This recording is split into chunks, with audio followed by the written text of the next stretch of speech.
This might just be the craziest video game intro I've ever seen in this genre. You start Silver Palace as one of two detective siblings. You're at a royal ceremony about to receive the queen's favor and a reward for everything you've accomplished. And then it all falls apart.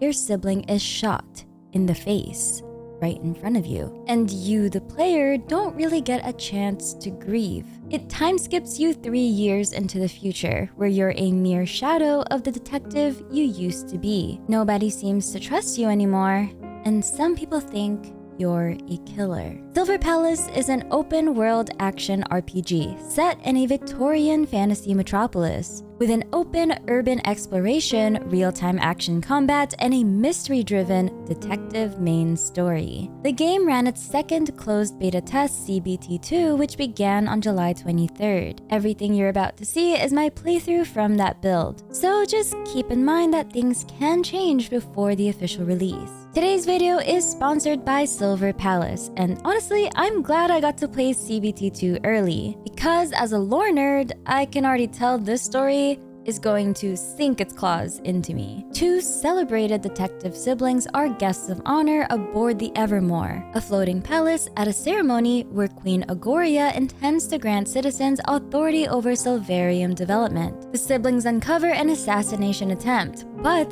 the assassin strikes. The queen dies, one sibling is killed, and the surviving detective is publicly blamed as the queen's killer and leaves the city. 3 years later, the detective comes back to Silvernia chasing the one lead left, a bullet bearing a strange mark. Chief Inspector Lauren pulls them onto a new case where people have been discovering burnt, unidentifiable bodies, and the same mark from the assassin's bullet turns up on those victims, tying the two cases together. Because every case needs a two-person team, the detective interviews assistants and hires Ashley, a quiet girl who works for no wages in exchange for solving a riddle she calls the mystery of the stolen silver. The journalist Grimm, a playable character, is shockingly found burned to death, but Grimm faked his own death, staging the burning to escape whoever wanted him dead. He'd hidden his evidence notebook in the safest place he could think of, the detective's own office. I don't want to spoil too much, and I really recommend you to play through this one yourself, because the main quest had me on the edge of my seat the whole time. And for my fellow lore enjoyers, pay attention to the little details, because piecing the real story together yourself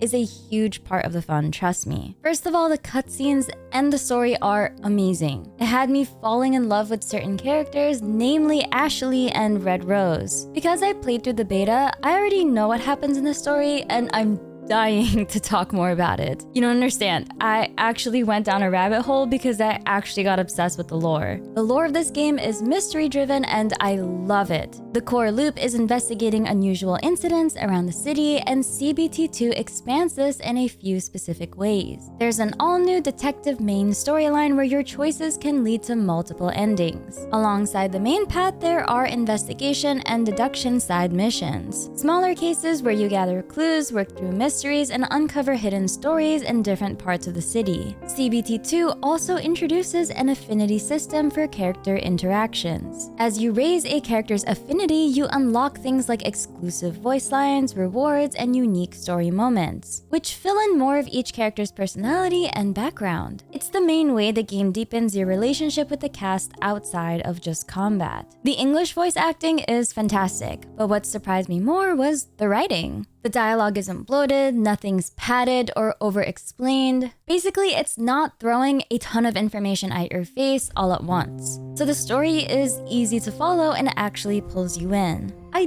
don't think you'll touch the skip button once, and if you do, you're skipping absolute cinema. The main story is built around the fairy tale of Cinderella, which happens to be one of my favorite fairy tales, if not my favorite. The visuals are actually one of the biggest improvements from CBT1. The overall graphic fidelity is higher, the character models are more polished, and the animation and cinematics have been reworked. There's also more environmental detail across the city itself. If you're comparing CBT2 to earlier footage, the city atmosphere, the character animations, and the cinematic moments are the clearest places to see the difference. Exploration takes place across a large interconnected city rather than a series of separate zones. It's filled with hidden areas, NPCs you can interact with, and environmental detail to find as you move through it. Traversal happens in two ways. There's a grappling hook for getting around on foot and moving vertically, and there's a Pegasus mount for covering longer distances. Sometimes I wouldn't teleport. I would just gallop across the map on the Pegasus because it was so fun. The Pegasus riding experience specifically has been refined since CBT1, so movement across the city is smoother than it was in the first test. Combat is real-time and action-based, and it's another area that's been reworked since CBT1. I didn't know I could actually fail the quick events, but I actually really like that mechanic. I think it makes the combat feel way less static. The main change is a new offense and defense system that adds more depth to fights and more decision-making moment to moment. Combat feedback has also been improved. That means stronger hit impact, clearer visual and audio cues, and a more responsive overall feel when you're landing attacks or reacting to enemies. On top of that, there are new combat assistance features aimed at accessibility, tools that make battles more approachable for players who aren't looking to master every mechanic. Players like me. Silver Palace has a cast built around vibrant characters and combat styles.